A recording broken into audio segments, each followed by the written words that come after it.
This is Hispaniola. In 1492, Christopher Columbus landed on the island. He was known to discover it, but he really didn't. Natives called Tainos had been living on the island for hundreds of years before any explorers came. Many were enslaved. A lot died from forced labor, hunger, disease, and mass killings. Over 60,000 natives died.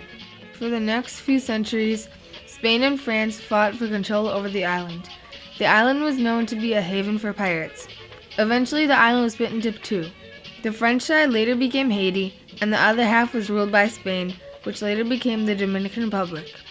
There were slave rebellions starting in 1791 that later led to Haiti becoming a free country. Eventually, Haiti controlled the entire island. In 1844, the Dominican Republic declared its independence from Haiti. In 1916, America invaded the Dominican Republic because they owed America money. A man named Rafael Trujillo enlisted in the National Guard. He quickly rose to power and became Brigadier General and Commander-in-Chief of the Dominican Republic's army.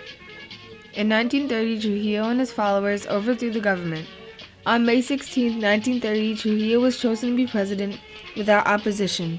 A year after he became president, he organized the Partido Dominicano, or the Dominican Party, which controlled the Dominican politics for the next 3 decades. During that time, Trujillo was an unconditional, brutal dictator. After a hurricane wrecked much of the Dominican Republic, Trujillo helped rebuild the country by renaming towns, streets, even the country's capital after himself. He held celebrations, parades, and holidays, all celebrating himself. Trujillo used his political power to acquire great personal wealth. In 1937, Trujillo made agreements with the Haitian president to let Haitians over the border.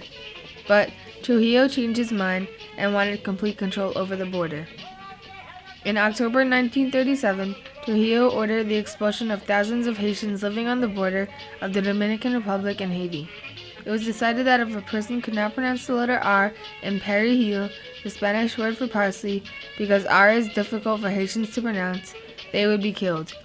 This led to the Parsley Massacre. His rule over his own people also included many human rights violations. This is my great-great-grandmother. Her name is Rosa Escria Campillo, but they called her Chelita because she was part Sicilian. She lived in the Dominican Republic in the Trujillo era. On the top of this picture, it says Our High Society, meaning she was a wealthy citizen. She had twins, a boy and a girl, Jose Oscar, known as Colleen, and Maria Estela. My great-grandmother married a Dominican soldier and helped run a school with her mother. Her brother, my great-granduncle, joined the United States Army and fought in France and Germany. On the back of this picture, it says he was standing on top of Hitler's bomb bunker. When he came back from World War II, he realized that he returned to a country that had the same type of fascist dictator that he had just come back from fighting against. After World War II, many governments were opposed to Trujillo's brutal rule, including Venezuela, Guatemala, Cuba, and Haiti. At the same time, in Cuba, a group led by a bunch of intellectuals, including a man named Juan Bosch, wrote a manifesto calling for the liberation of the Dominican Republic. They called on regional governments to help them militarily. They were supplied $25,000 from Haiti and Venezuela for the fight. A rich farmer by the name of Juan Rodriguez gave them $100,000. The group set up their headquarters in a hotel in Havana, called themselves the Caribbean League, and recruited an army made up of mostly Dominicans and Cubans, but included men from other countries. Many were veterans of the Spanish Civil War and World War II. Among the group were Raul and Fidel Castro. At the time, Fidel Castro was a student just beginning his revolutionary activities. Also in the group was my granduncle, Jose Oscar, who was an officer in this army. This army trained on a small treeless island off of Cuba called Cayo Confites. There was difficult living conditions. The leaders set about procuring arms. Since it was after World War II, a lot of arms were available. They got several ships and planes from the United States and some from Cuba. Eventually, the Dominican government learned of the group. They began to protest to the U.S. and Cuban governments. Trujillo said that as soon as a soldier sets foot on the Dominican land, he would declare war on Cuba.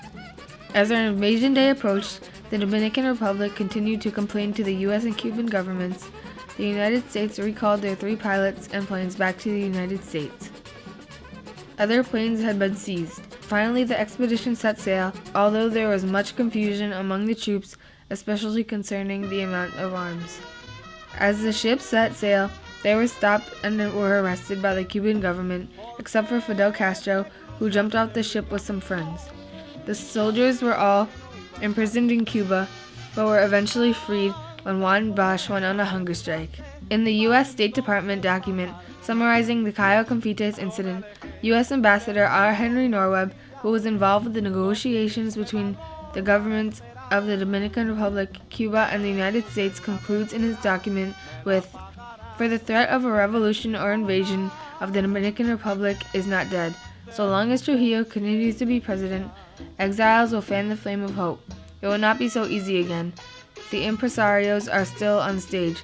Their curtain may yet rise on a hit show." After the failure of the Cayo Confites, many of the major players went into exile, including my uncle, who returned to New York. This is my uncle's business card. It says he was a commissioner of the Dominican Revolutionary Party. Trujillo began negotiating a pardon with conspirators. Negotiations were led by Felix Bernardino, who was known to be one of Trujillo's main henchmen. It took 2 years for the members of the Caribbean League to agree to be pardoned.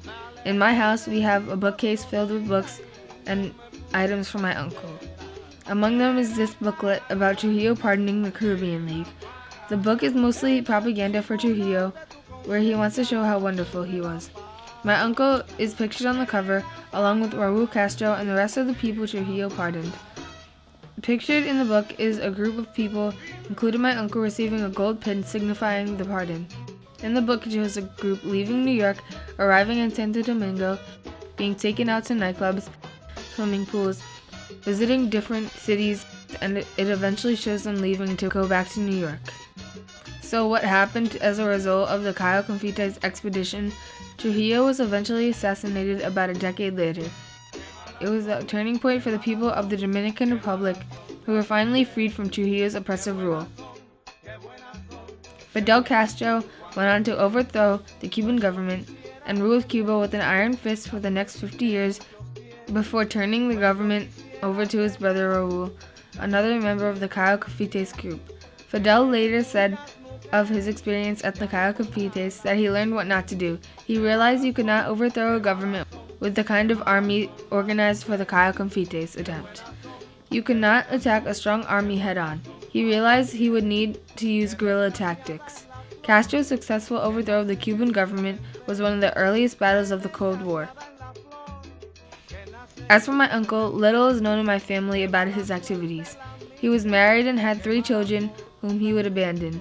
He lived in New York, often staying with my great-grandmother's family. We know little of what kind of work he did. Although we know he spent time as a hypnotist, we know he was interviewed by the CIA where he claimed diplomatic immunity. And after Trujillo was killed, he worked for some time in the Dominican government as an ambassador to Mexico.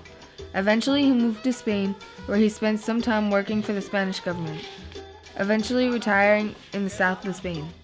Sometime during the negotiations for the pardon of the Cayo Confites conspirators, my great-grandmother was granted a divorce from her husband in the army, my great-grandfather.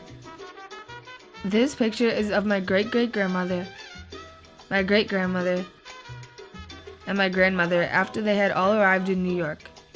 Without the events of the Cayo Confites, these 3 women may have never immigrated to New York, where my mother might never have met my Irish father. This is a picture of my great-grand-uncle, my mother, and I. It was the only time I had met him. I was 1 year old, and he had come back to New York for the first time in about 30 years to visit the family he had abandoned about 40 years before. Although I don't know a lot about my uncle, I know he worked hard to change the lives of the people of his country.